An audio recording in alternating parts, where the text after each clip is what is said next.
আজকাল কাপড়ের দোকানে যাওয়ার মতো নেই। দোকানদার আপা বসেন, ভাবি বসেন, পাম্পটি মেরে মুখ দিয়ে গাঁজা তুলে দেই।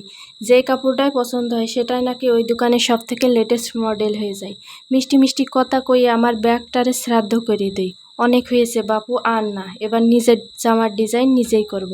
তাই দোকানদারের কাছ থেকে কিছু পাম্পটি হাওলাত করে প্রয়োগ করলাম আমার তিত বেগুনের উপর।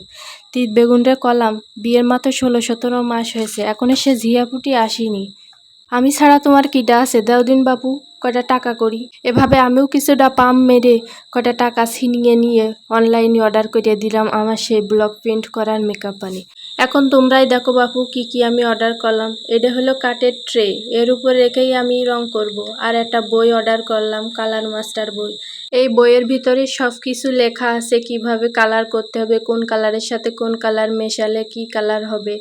এটা হলো কম্বল, এই কম্বলের উপরে রং ঢেলে ঢেলে কাঠের ডাইস দিয়ে রং করতে হবে। এটা হলো বাইন্ডার, বাইন্ডার রংকে স্থায়ী করতে ব্যবহার করা হয়। বাইন্ডার আমি 2 বোতল অর্ডার করেছি, অর্থাৎ এটা হাফ কেজি 1 কেজি অর্ডার করেছি। এটা হলো নিউটেক্স, নিউটেক্স হলো আমি যখন গাঢ় রং তৈরি করব তখন নিউটেক্স পদ্ধতিতে করব।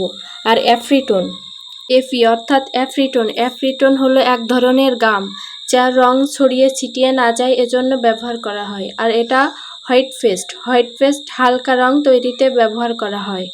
এটা হলো এনকে, এনকে দেখতে পাতলা দুধের মতো, এনকে রং পাতলা করতে ব্যবহার করা হয়। বাইন্ডার আমি 1 কেজি অর্ডার করেছি, এই যে আরেকটি বোতল বাইন্ডারের। তৈরিতে বাইন্ডার বেশি ব্যবহার করতে হয়, এজন্য 2 বোতল অর্ডার করেছি।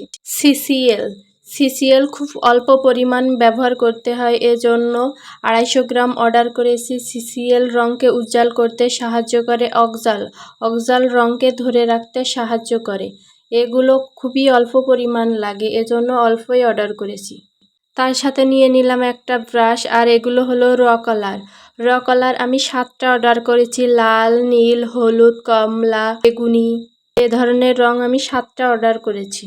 সাথে কয়টা ডাইস অর্ডার করলাম। শুধু রং তুলি এইসব অর্ডার করলেই কি হবে? কার্টুন থেকে এগুলো বের করছি একটা একটা করে। আর তিত বেগুন পিছন থেকে আসছে, ভালোই তো পাম মেরে আমার কাছ থেকে এগুলো হাতায় নিলে। বাপু এখন হাতানো হয়ে গেছে, যে পাম মারিছি এখন তো স্বীকার করলে আমার কোনো ক্ষতি নেই, তাই স্বীকার করিয়ে নিলাম। কলাম যে বাপু তোমার যদি এখন পাম না মারতাম তুমি তো আমার এখন দিতে না, তাই একটু পাম মারলাম, মেরে আমার জিনিসগুলো আদায় করে নিলাম। 4টে পার ডাইস, একটা বডি ডাইস, 7-8টা ছোট ফুল, এগুলোই আর কি ডাইস হিসেবে আমি নিলাম। দেখি কি কি কাজে লাগাতে পারি। ঠিক হয়েছে বকর বকর। সবাই ভালো থাকবেন, আল্লাহ হাফেজ।